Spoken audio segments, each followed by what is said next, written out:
I'm in a little place called Overbrook off of 40 in Interstate 70 here in West Virginia. You can see behind me a lot of cleanup going on. Those big cranes are pulling out cars and other heavy debris from the creek. Saturday morning, this was a quiet little fun community in West Virginia.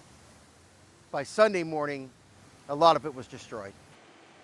Mary Brown says Saturday night's storm seemed like any other. Then it's just total chaos. It's just mud and water, and it just pours. Brown's home along Lumber Avenue is mud-caked and soaked after the weekend's devastating flash floods. The night it happened, I took my dogs and went upstairs, took the curtains off the front window, and just watched everything take place. And then you started seeing cars come down the creek, hit the bridge, and go under.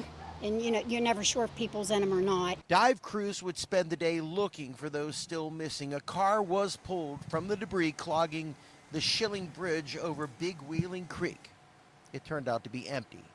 Mud, debris, and destruction seemed to be everywhere you look. While we were here during the cleanup operations, a gentleman ran down the street asking for a flashlight because they turned the power back on and something in his basement has caught fire. The fire department also on board trying to figure out what they can do to try to help them. They've been flooded, and now they're dealing with the potential of flames. It's just a basic idea of what's going on here in Overbrook, one of the worst hit areas after Saturday night. As the smoke began to build, strangers turned to friends and came to Logan Pickens' rescue. And the furnace kept trying to turn on the AC and everything, and then started catching fire, I don't know, smoking or something.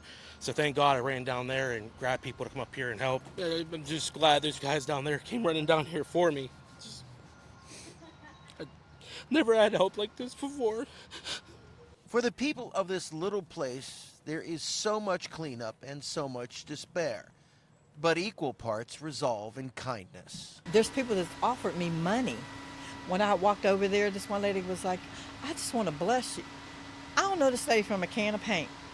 And she wanted to, like, I'm good, Yeah, that makes you cry. In Ohio County, West Virginia, Ross Godotti, KDKA TV News.